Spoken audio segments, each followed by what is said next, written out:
Selamat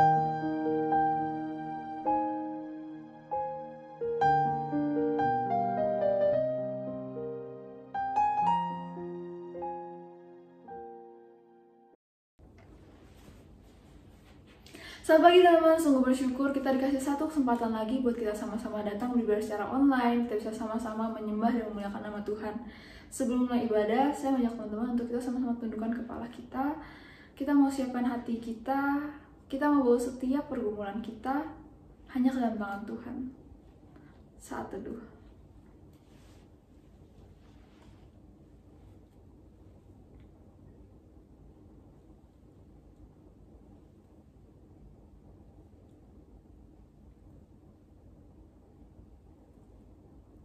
Tuhan, inilah kami Tuhan, hamba-hambamu ya Tuhan. Datang ke hadapan Engkau ya Tuhan, kami mau menyerahkan ibadah kami ya Tuhan. Biarlah ibadah kami ini hanya untuk memuliakan nama Engkau saja Tuhan. Kami juga menyerahkan jalan ibadah ini, biarlah semuanya Kau yang pimpin, Kau yang sertai juga ya Tuhan. Tuhan, kami juga menyerahkan untuk setiap pergumulan yang kami sedang alami ya Tuhan. Kami menyerahkan hanya ke dalam tangan Kau saja ya Tuhan. Kau yang pimpin, Kau yang sertai. Biarlah setiap apa yang kami lakukan ini hanya untuk menolong Kau saja dan sesuai dengan firman-Mu ya Tuhan. Dalam nama Tuhan Yesus, kami berucap syukur. Amin. Roma 12 ayat 1.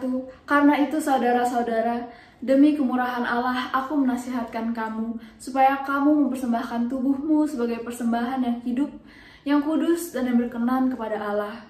Itu adalah ibadahmu yang sejati. Teman-teman, kalau kita lihat berkat kemurahan Allah di hidup kita, benar-benar melimpah ada di hidup kita, teman-teman. Dia adalah Tuhan yang menganugerahkan kita keselamatan. Dia adalah Tuhan yang membuat kita bisa terlepas dari tangan musuh kita. Dan kita bisa ada di sini, kita bisa ada hadir beribadah kepada Tuhan. Ada satu lagu yang berjudul Berkat Kemurahan. Di sana dikatakan bahwa Dialah Tuhan yang merancangkan hidup kita. Dia merancangkan setiap detil-detil hidup kita. Dia juga adalah Tuhan yang selalu menjaga kita, yang melindungi kita sampai hari ini, teman-teman. Wah, kalau kita lihat gimana berkat murahan Tuhan di hidup kita, kita bisa benar-benar amazed banget sama Tuhan kita. Mari teman-teman, kita angkat pujian ini, berkat kemurahan.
Ulangi lagu ini sekali lagi. Kau hiasi kehidupanku.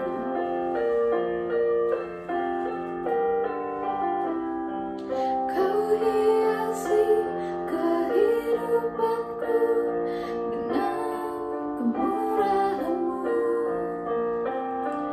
Kau rancangkan masa depanku penuh dengan harapan. Aku ada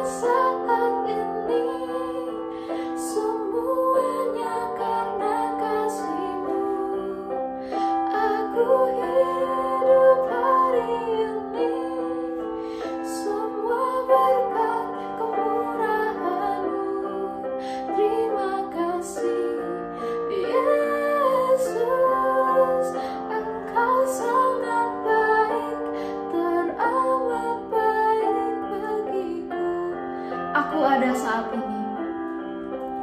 Aku ada saat ini, semuanya karena kasih-Mu. Aku hidup hari ini, semua berkat kemurahan-Mu. Terima kasih Yesus, Engkau sangat baik, teramat baik bagiku.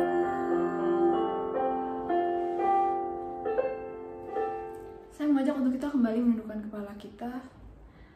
Kita mengakui setiap dosa kita yang telah kita lakukan, baik yang sengaja maupun tidak. Teman-teman, dosa adalah tetaplah dosa. Dosa tidak bisa kita tolerir, teman-teman. Masihkah hati kita tergetar saat kita melakukan dosa? Atau ya kita udah biasa aja saat melakukan dosa, ya udah aja. Mungkin satu kali kita melakukan dosa, kita masih merasa bersalah, masih merasa berdosa sama Tuhan. Tapi mungkin satu kali, 2 kali, 3 kali, masihkah ada rasa itu dalam hati kita, teman-teman? Atau mungkin ya kita ada berasa itu adalah hal yang wajar, hal yang gak apa-apa, ya udah gitu aja.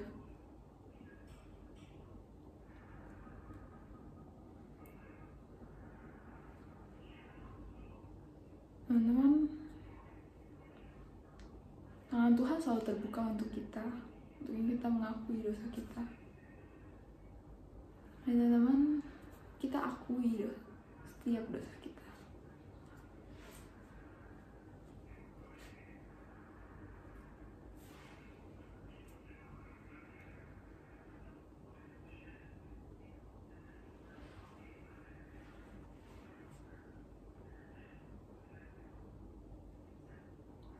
Tuhan, inilah kami Tuhan, anak-anak-Mu ya Tuhan, datang ke hadapan Kau ya Tuhan, mengakui setiap dosa kami Tuhan. Tuhan, yang Kau yang ampuni ya Tuhan setiap dosa-dosa yang telah kami lakukan ya Tuhan. Dosa-dosa yang telah membuat hati Tuhan terluka. Kiranya Kau yang ampuni ya Tuhan, Kau juga pimpin ya Tuhan setiap kami ya Tuhan. Biarlah setiap kami dapat hidup di dalam jalan-Mu ya Tuhan, hidup di dalam kehendak Engkau ya Tuhan. Tuhan, terima kasih Tuhan untuk setiap pengorbanan-Mu mati di kayu salib, menebus dosa ke setiap kami ya Tuhan. Terima kasih Tuhan. Kami minta biarlah hidup kami hanya untuk kemuliaan nama Engkau ya Tuhan. Dalam nama Yesus kami berucap syukur. Hanya oleh darah Yesus.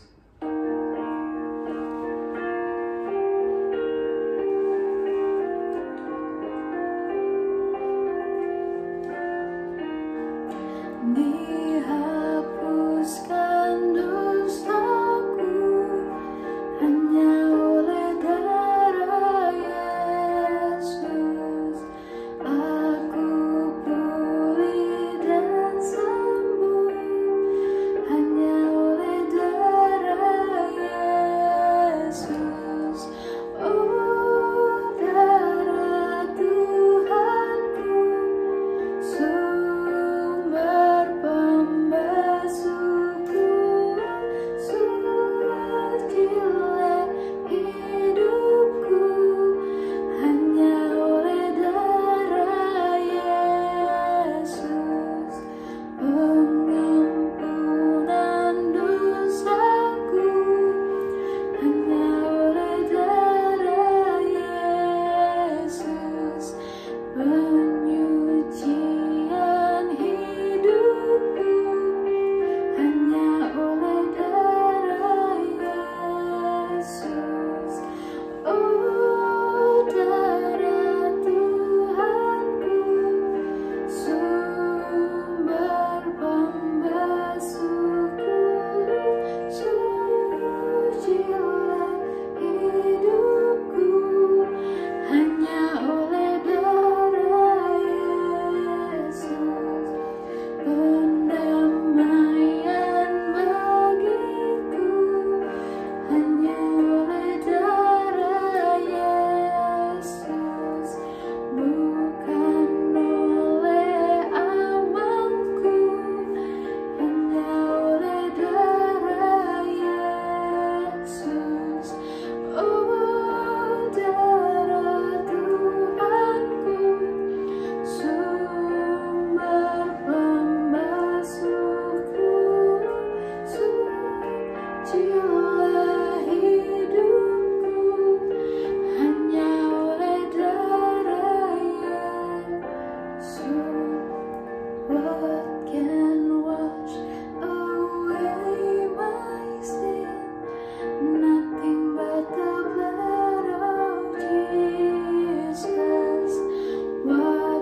bangkit berdiri. Yohanes 3 ayat 16. Karena begitu besar kasih Allah akan dunia ini, sehingga ia telah mengaruniakan anaknya yang tunggal, sehingga setiap kita yang percaya kepadanya tidak binasa, melainkan memperoleh hidup yang kekal.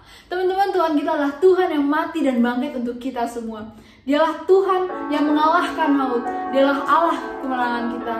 Dialah Allah penyelamat kita, teman-teman. Mari kita angkat pujian, Dia sungguh baik.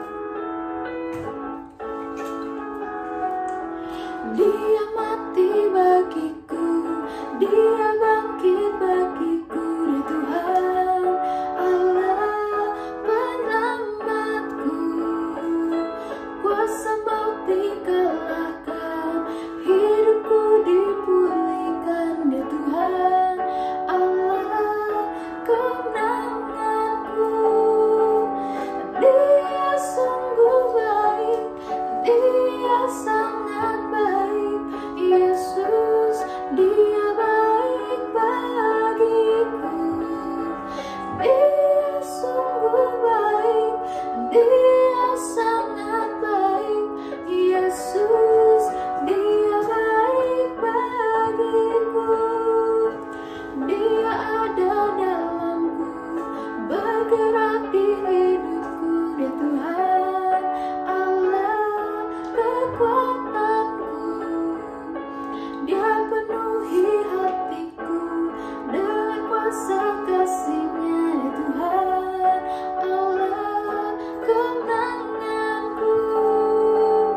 Dia sungguh baik, Dia sangat baik, Yesus, Dia baik bagiku. Dia sungguh baik, Dia sangat baik, Yesus, Dia baik bagiku. Dia mati bagiku, Dia bangkit bagiku, Dia Tuhan Allah penyelamatku. Kuasa mati kalahkan, hidupku dipulihkan, Dia Tuhan Allah kemenanganku. Dia sungguh baik, Dia sangat baik, Yesus, Dia baik bagiku. Dia sungguh baik, Dia sangat baik, Yesus, Dia baik bagiku. Dia ada dalamku, bergerak di hidupku, Dia Tuhan Allah kekuatanku. Dia penuhi hatiku dengan kuasa kasih-Nya, Dia Tuhan Allah kemenanganku. Dia sungguh baik, Dia sangat baik, Yesus, Dia baik bagiku. He is so good to you, He is so good to me, Jesus, He's so good to you and me.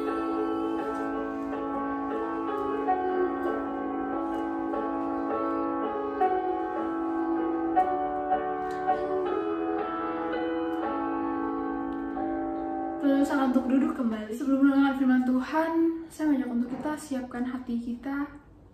Sudahkah kita menyerahkan hati dan seluruh hidup kita untuk Tuhan, teman-teman? Maukah kita dibentuk seperti sebuah bejana yang siap dibentuk? Mari teman-teman, kita serahkan hati kita biar Tuhan yang bentuk semakin serupa dengannya. Mari kita angkat pujian menyenangkanmu.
Tuhan, ku mau menyenangkan-Mu.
Firman Tuhan.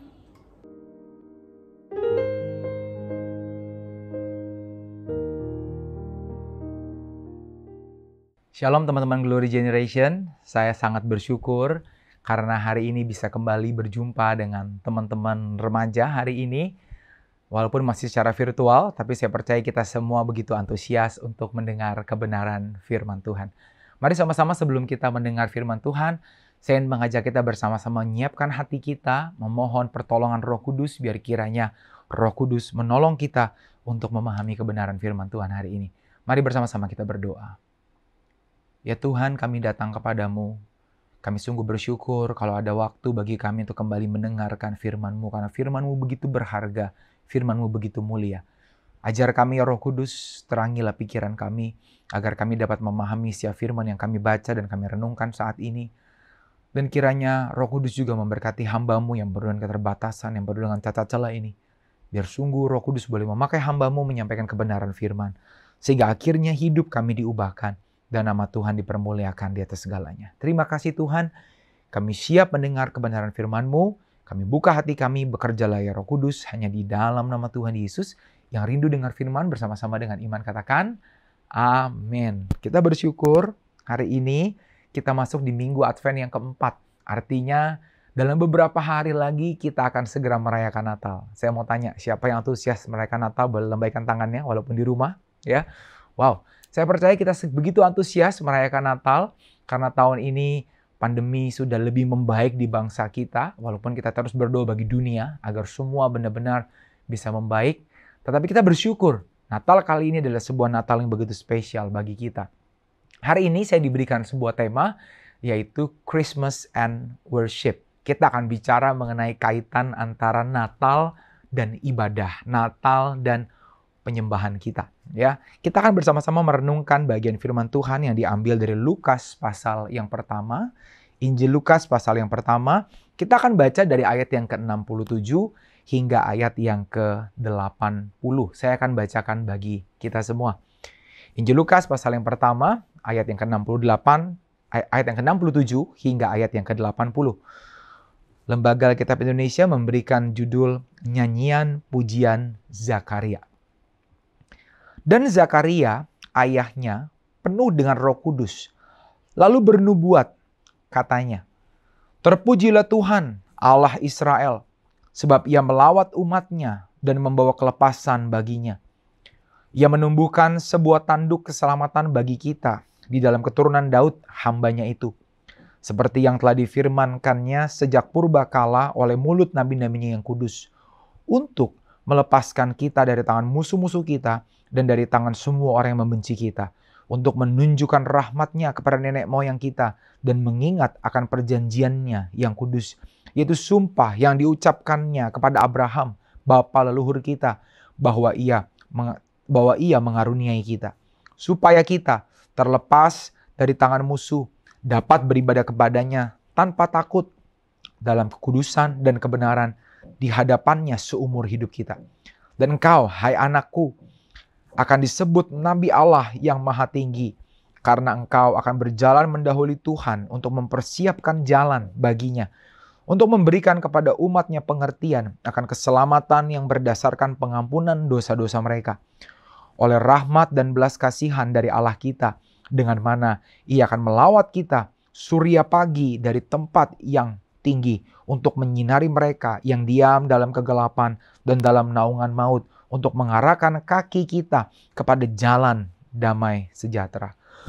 Adapun anak itu bertambah besar dan makin kuat rohnya, dan ia tinggal di padang gurun sampai kepada hari ia harus menampakkan dirinya kepada Israel. Demikianlah nyanyian pujian Zakaria. Zakaria yang kita baca di sini berbeda dengan Zakaria yang ada di dalam Perjanjian Lama, ya. Jadi Zakaria ini adalah seorang imam. Dia adalah seorang imam yang berasal dari keturunan dari rombongan Abia, ya. Zakaria memiliki seorang istri bernama Elizabeth dan mereka sudah usia lanjut tetapi mereka belum dikaruniai seorang pun anak. Jadi mereka belum memiliki anak sampai usia mereka lanjut. Suatu hari ketika Zakaria sedang mendapat giliran bertugas untuk membakar ukupan di bait Allah, dia masuk ke dalam bait Allah seorang diri, dan ketika itu dia berjumpa dengan malaikat Tuhan. Tidak seperti biasanya kalau dia membakar ukupan tidak pernah berjumpa dengan malaikat Tuhan, tapi kali ini dia berjumpa dengan malaikat Tuhan. Sebenarnya Tuhan sudah tidak berbicara senyap kepada umatnya selama 400 tahun, mulai dari Nabi Maleaki terakhir Tuhan bernubuat. Dan sampai saat itu belum ada nabi, belum ada nubuatan yang disampaikan. Tapi hari itu malaikat Tuhan datang dan menyampaikan sebuah pesan. Dan ternyata Zakaria menjadi orang pilihan Tuhan yang akan dipakai Tuhan. Alkitab mencatat bahwa Zakaria dan Elizabeth memang adalah seseorang yang tidak bercacat di hadapan Tuhan. Dia adalah orang yang hidup benar di hadapan Tuhan.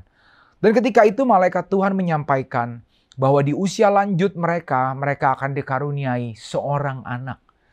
Dan mereka harus menamai anak ini yaitu Yohanes, yang kelak akan disebut sebagai Yohanes Pembaptis. Dan dikatakan bahwa anak ini akan dipakai Tuhan untuk mempersiapkan jalan bagi kedatangan Sang Mesias. Sang Mesias yang dijanjikan itu akan segera datang. Dan anak dari Zakaria yaitu Yohanes Pembaptis ini akan dipakai oleh Tuhan untuk mempersiapkan jalan, untuk membuka jalan, mempersiapkan umatnya bagi kedatangan Sang Mesias. Tetapi karena hal yang begitu mustahil terjadi, itu membuat Zakaria tidak sepenuhnya percaya. Sehingga akhirnya saat itu malaikat Tuhan mengatakan, karena kamu tidak percaya, kamu akan bisu.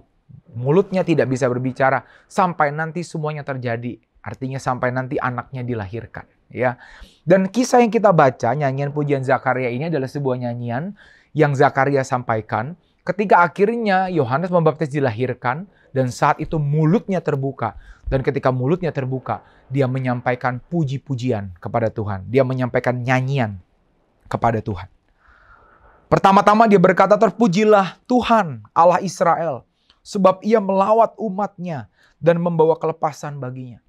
Setelah melihat semua yang Tuhan lakukan, setelah melihat bahwa janji Tuhan itu benar-benar digenapi, apa yang dikatakan malaikat kepadanya benar-benar terjadi, Zakaria memulai dengan memuji Tuhan. Dikatakan terpujilah Tuhan Allah Israel, sebab ia melawat umatnya. Mesias yang ditunggu-tunggu itu akhirnya datang. Akhirnya Tuhan tidak berdiam lagi kepada umatnya. Akhirnya Tuhan menyatakan kasih karunia-Nya yang besar. Akhirnya Tuhan menyatakan kasih-Nya kepada umatnya dengan datang melawat umatnya. Ya, kata melawat di sini artinya bukan hanya sekedar mengunjungi dan melihat, tetapi Tuhan akan datang, mengunjungi secara personal, dan Tuhan akan memulihkan umatnya. Tuhan akan menyatakan belas kasihan dan dikatakan akan membawa kelepasan. Ya, lalu kalau kita membaca dalam ayat yang ke-69 sampai ayat yang ke-73, di situ dinyatakan bahwa akhirnya Tuhan menyatakan janji-janjinya. Nubuatan-nubuatan tentang Mesias itu akhirnya akan segera digenapi. Dan Zakaria dalam nyanyiannya mengatakan bahwa Tuhan melakukan semua ini di ayat yang ke-74 dan 75 dikatakan supaya kita terlepas dari tangan musuh dapat beribadah kepadanya tanpa takut. Inilah yang akan kita bicarakan hari ini. Kita akan fokus di ayat yang ke-74 dan ayat yang ke-75. Apa kaitannya antara Christmas and worship? Apa kaitannya antara Natal dan penyembahan? Ya, hal pertama yang ingin saya bahas adalah bahwa tujuan utama dari Natal atau dari kedatangan Sang Juru Selamat ke dunia adalah untuk mengembalikan manusia menjadi penyembah Allah. Dikatakan di situ supaya kita terlepas dari tangan musuh, supaya kita dapat beribadah kepadanya. Mesias itu datang, Sang Juru Selamat datang menebus umat manusia agar kita kembali dapat beribadah kepada Allah yang hidup. Teman-teman, kita harus tahu bahwa sebenarnya kita diciptakan sebagai makhluk penyembah dan memang Tuhan menciptakan kita untuk menjadi penyembahnya. Tetapi ketika manusia jatuh ke dalam dosa, saat itu arah penyembahan manusia diselewengkan. Manusia tidak lagi menyembah Allah, tapi manusia menyembah yang lain. Jadi kejatuhan manusia ke dalam dosa itu tidak merubah insting kita sebagai penyembah. Kita tetap makhluk penyembah. Tapi yang tadinya menyembah Allah, akhirnya arah penyembahan kita dibelokkan menjadi menyembah berhala, menjadi menyembah uang, menyembah nama baik kita, bahkan menyembah diri sendiri. Akhirnya manusia tidak lagi menyembah Allah yang benar. Manusia itu dapat diumpamakan seperti sebuah radio yang salah frekuensi. Ya, kalau teman-teman punya radio, mungkin zaman sekarang udah hampir banyak yang nggak punya ya. Tapi kalau teman-teman ingat radio yang zaman dulu, ya, maka radio itu biasanya akan ada sebuah putaran, di mana putaran itu adalah untuk kita memilih frekuensinya. Jadi biasanya akan diputar ya frekuensinya itu. Nah, teman-teman, manusia yang jatuh ke dalam dosa itu bisa diibaratkan sebagai radio yang salah frekuensi. Radio itu punya kemampuan untuk mencari frekuensi, ya, tetapi radio tidak bisa merubah frekuensinya dengan sendirinya. Harus ada sebuah tangan yang terulur memutar, memilih kepada frekuensi yang tepat sehingga akhirnya radio itu bisa mengeluarkan suara yang indah, ya. Nah, begitulah manusia yang jatuh ke dalam dosa. Manusia yang jatuh ke dalam dosa diumpamakan seperti sebuah radio yang salah frekuensi. Sehingga manusia tidak mungkin bisa membenarkan dirinya. Manusia tidak mungkin bisa mengarah ulangkan dirinya kecuali ada tangan yang terulur. Dan teman-teman, itulah yang dilakukan Kristus di dalam peristiwa Natal. Ketika Yesus datang ke dunia, itu seperti sebuah tangan terulur yang akhirnya mengubah kita. Itu yang Yesus lakukan di kayu salib. Ketika dia berkorban bagi kita, dia memampukan kita. Akhirnya kita dapat menjadi penyembah-penyembah Allah yang sejati. Akhirnya kita bisa arah penyembahan kita, bisa diarahkan kepada arah yang benar. Yaitu akhirnya kita bisa menjadi para penyembah-penyembah Allah. Jadi teman-teman, kalau kita dapat menjadi penyembah Allah, itu sebenarnya bukan karena pilihanmu sendiri. Itu bukan karena kamu adalah seorang yang baik dan benar, bukan. Tetapi karena Kristus yang telah merubah itu. Ketika Kristus datang ke dalam kehidupan kita, ketika kita dilahirbarukan oleh Roh Kudus, maka kita diberikan kemampuan untuk menyembah Allah yang sejati. Ini yang pertama. Kaitannya antara Christmas and worship. Ini kaitannya. Bahwa Natal, melalui peristiwa Natal, akhirnya kita dikembalikan menjadi seorang penyembah Allah. Maka dari itu harusnya Natal itu mengingatkan kita untuk kita menjadi penyembah Tuhan yang lebih baik lagi dan lebih baik lagi. Ya, Natal bukan hanya sekedar sebuah perayaan. Natal bukan hanya sibuk dengan baju baru. Natal bukan hanya sibuk dengan hadiah-hadiah, Christmas dinner or Christmas lunch atau apapun. Tetapi sebenarnya harusnya Natal kembali mengingatkan kita bahwa Yesus datang ke dunia untuk mengembalikan kita menjadi penyembah-penyembah yang benar. Sehingga sebuah pertanyaannya adalah, Natal kali ini apa yang kau ingin persembahkan untuk Tuhan? Di Natal kali ini, apa yang kau ingin berikan untuk Tuhan? Ini adalah sebuah pertanyaan penting bagi kita semua. Dan kalau kita dapat menyembah Tuhan, kita juga harus ingat bahwa itu karena inisiatifnya Allah. Natal itu bukanlah sebuah permintaan manusia, tetapi Natal itu adalah inisiatifnya Allah. Janji kedatangan Mesias itu bukan permintaan manusia, tetapi janji kedatangan Mesias adalah janji yang disampaikan Allah. Allah yang berinisiatif mengatakan bahwa akan ada Mesias dari keturunan Daud yang akan menyelamatkan umatnya. Sehingga akhirnya kalau kita dapat menyembah Tuhan, itu semua bukan karena inisiatif kita, tapi itu semua karena inisiatif Allah. Bahkan kalau di hati kita ada sebuah kerinduan, ada sebuah keinginan untuk menyembah, sebenarnya itu bukan karena kita, tetapi itu semua karena pekerjaan Roh Kudus yang bekerja di dalam kita. Jadi kalau kita bicara mengenai penyembahan kita tidak mungkin kita lakukan kalau bukan karena Allah yang hadir dalam kehidupan kita. Kita bersyukur Dia telah hadir dalam kehidupan kita melalui peristiwa Natal, sehingga akhirnya kita dikembalikan menjadi penyembah-penyembah Allah yang dapat menyembah Dia di dalam roh dan kebenaran. Yang kedua, hari ini saya akan membahas hanya 2 poin penting yang kita bisa ambil dari bagian ini, yaitu perhatikan dari ayat yang ke-74 dan 75. Supaya kita terlepas dari tangan musuh, dapat beribadah kepadanya tanpa takut dalam kekudusan dan kebenaran di hadapannya seumur hidup kita. Pengorbanan Kristus datang ke dunia bukan hanya membuat kita menjadi penyembah saja, tetapi akhirnya Dia membuat kita menjadi penyembah-penyembah yang berkenan. Bukan hanya sekedar penyembah biasa. Akhirnya penyembah kita dijadikan seorang penyembah yang berkenan. Yang berkenan artinya apa? Yang diterima sama Tuhan. Di situ dikatakan agar kita dapat beribadah kepadanya tanpa takut dalam kekudusan dan kebenaran. Ini 2 hal yang penting. Kalau kita bicara mengenai ibadah, ibadah dapat dilakukan di dalam kekudusan dan kebenaran. Ini yang Allah inginkan. Kalau ingin kita bicara mengenai standar dari ibadah kita, standar dari penyembahan yang Tuhan mau, kita harus menyembahnya di dalam kekudusan. Tahu artinya kudus? Kudus itu artinya adalah tidak bercacat sama sekali. Kudus itu artinya adalah murni. Sebuah penyembahan yang tidak ada cacat. Sebuah penyembahan yang sempurna artinya. Pertanyaannya buat kita, mungkinkah kita memberikan persembahan yang sempurna bagi Tuhan? Sedangkan kita hidup, saya tahu kita semua punya banyak kecacatan. Kita semua punya banyak ketidaksempurnaan. Kalau kita bicara mengenai ibadah, ibadah kita jauh sekali dari sempurna. Apalagi kalau Anda beribadah online di rumah, ya. Sungguhkah teman-teman beribadah dalam kekudusan? Sungguhkah teman-teman beribadah dengan sepenuhnya? Kadangkala ada banyak orang yang di dalam ibadah online beribadah dengan semaunya, sembarangan sekali, ya. Tahukah standar Allah? Allah punya standar ibadah kita harus di dalam kekudusan. Artinya apa? Kudus juga artinya adalah satu-satunya.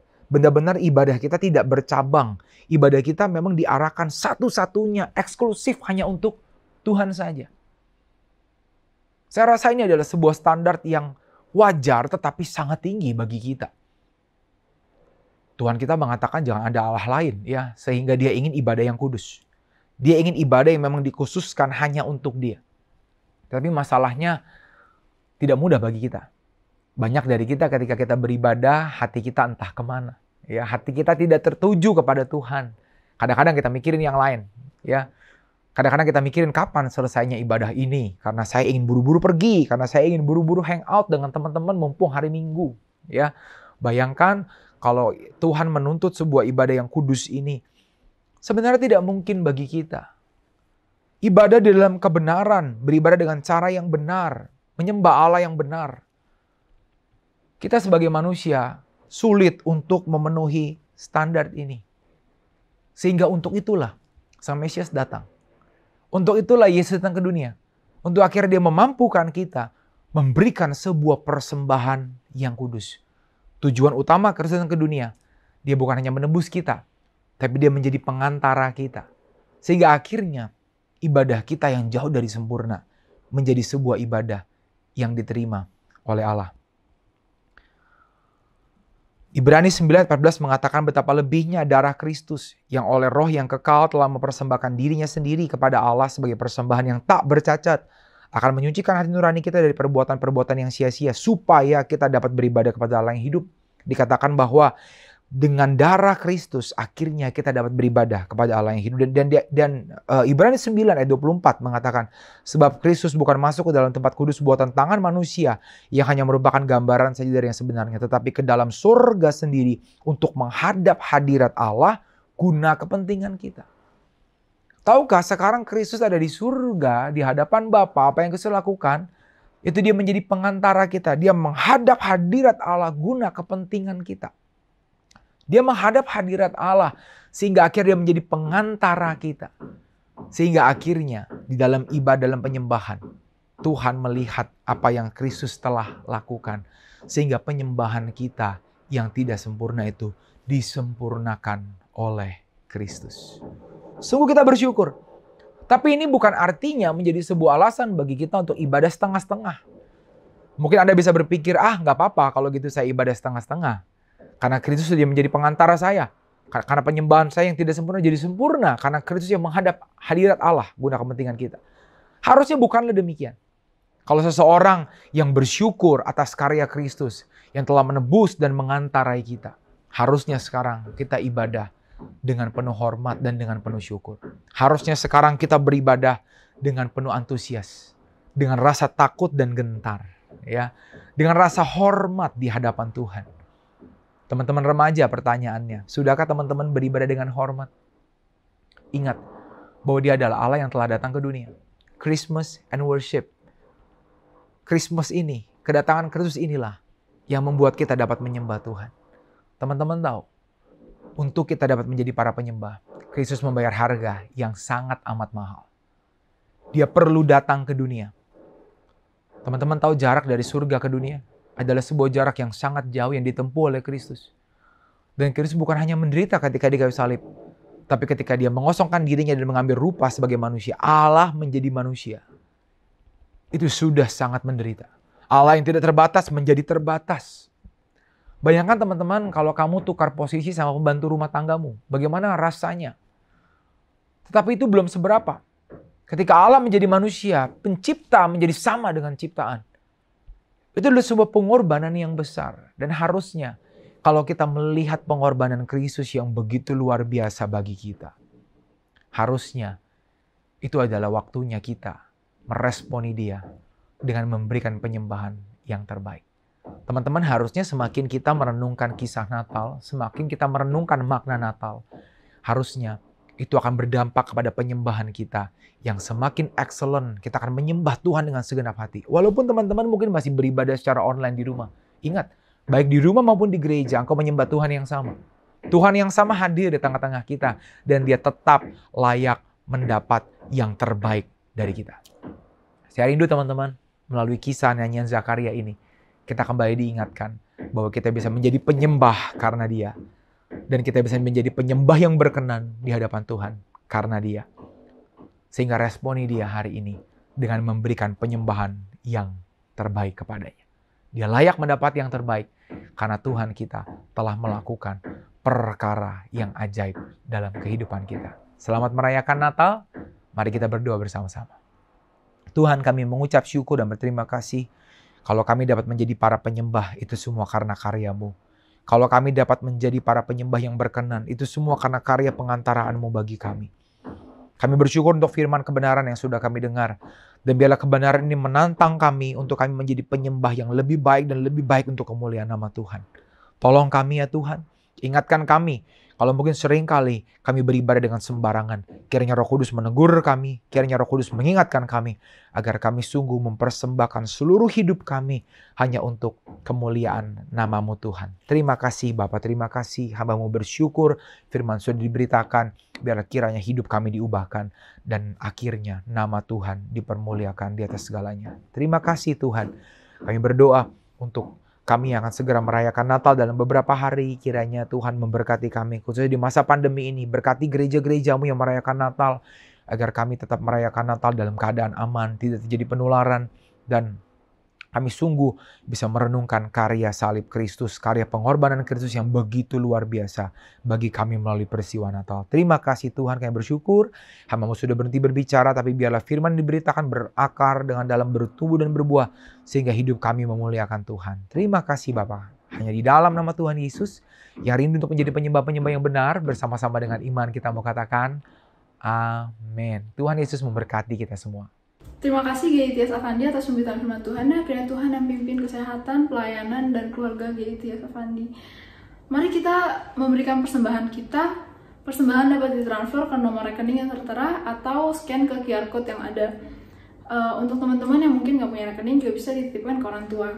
Nah, dan jangan lupa untuk kasih kode 01 di belakangnya. Mari kita berdoa. Tuhan, inilah kami Tuhan, datang ke hadapan Kau ya Tuhan, berikan persembahan ya Tuhan, karena Kau pimpin ya Tuhan, biarlah persembahan ini saya pakai untuk memperluas kerajaan Kau ya Tuhan, Kau pimpin ya Tuhan, biarlah persembahan ini juga saya pakai hanya untuk kemenangan Kau ya Tuhan, dan nama Tuhan Yesus kami syukur, amin. Gue juga mau ajak teman-teman buat kita sama-sama DP tiap Sabtu di minggu ke-1 dan ke-3, dan juga di minggu ke-4 kita ada fellowship. Yuk kita sama-sama datang teman-teman. Mari kita angkat satu buah pokok doa syafaat. Mari kita berdoa untuk persiapan Natal, untuk setiap orang-orang yang terlibat dalam mengurus acara Natal di gereja kita. Mari kita berdoa untuk setiap mereka, biar Tuhan juga pimpin untuk setiap kesehatan mereka, yang Tuhan yang pimpin untuk setiap acaranya juga. Mari kita berdoa teman-teman. Tuhan, kami berdoa Tuhan untuk acara Natal Tuhan yang depan akan dilaksanakan oleh gereja kami Tuhan. Kami berdoa Tuhan untuk kelancaran Tuhan, kami pimpin ya Tuhan, kami sertai Tuhan, biarlah dapat semuanya Tuhan untuk nama Kau ya Tuhan. Tuhan juga memimpin untuk setiap kesehatan setiap mereka ya Tuhan. Kau yang jaga, Kau yang sertai ya Tuhan, biarlah mereka dapat memiliki kesehatan yang fit Tuhan juga, sehingga dia berpikirnya Tuhan, karena juga masih dan Kau masih orang-orang ya Tuhan yang terlibat ya Tuhan, Kau sertai, Kau berikan kesehatan ya Tuhan, kami bersyukur, amin. Teman-teman, sekarang untuk bangkit berdiri. Mari kita mengakui iman kita, pengakuan iman rasuli. Aku percaya kepada Allah, Bapa yang Maha Kuasa, Khalik langit dan bumi, dan pada Yesus Kristus, Anaknya yang tunggal Tuhan kita, yang dikandung dari Roh Kudus, lahir dari anak darah Maria, yang menderita sengsara di bawah pemerintahan Pontius Pilatus, disalibkan, mati dan dikuburkan, turun ke dalam kerajaan maut, pada hari yang ketiga bangkit pula di antara orang mati, naik surga, duduk sebelah kanan Allah, Bapa yang Maha Kuasa, dan dari sana Ia akan datang untuk menghakimi orang hidup dan yang mati. Aku percaya kepada Roh Kudus, gereja yang kudus dan am, persekutuan orang kudus, pengampunan dosa, kebangkitan tubuh, dan hidup yang kekal. Amin. Roma 11 ayat 36. Sebab segala sesuatu adalah dari Dia, dan oleh Dia, dan kepada Dia. Bagi Dialah kemuliaan sampai selama-lamanya. Doksologi.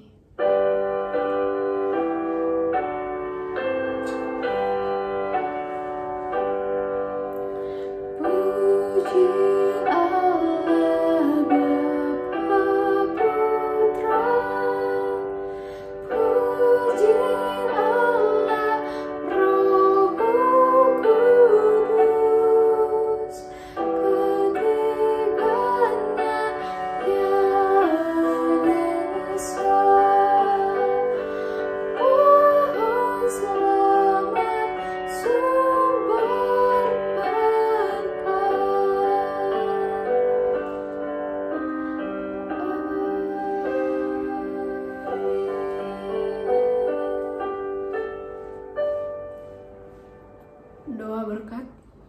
Teman-teman, sekarang sebelum kita keluar menjadi swimmer, kita terima berkat Tuhan.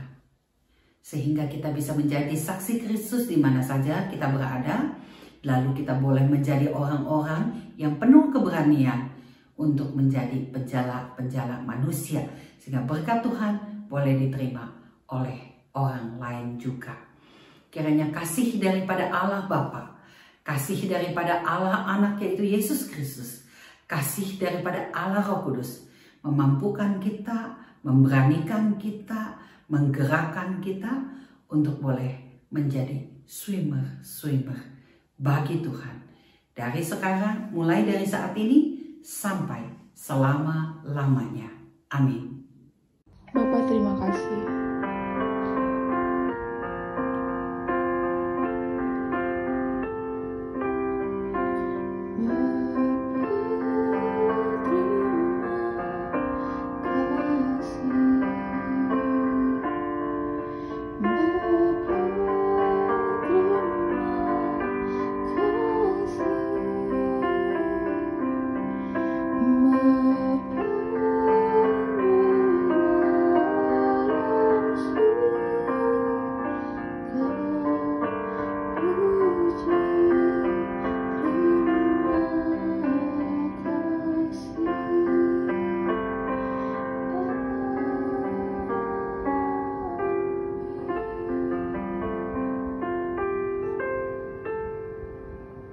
Silakan untuk duduk kembali, ibadah selesai, saat teduh. Selamat hari Minggu.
Thank you.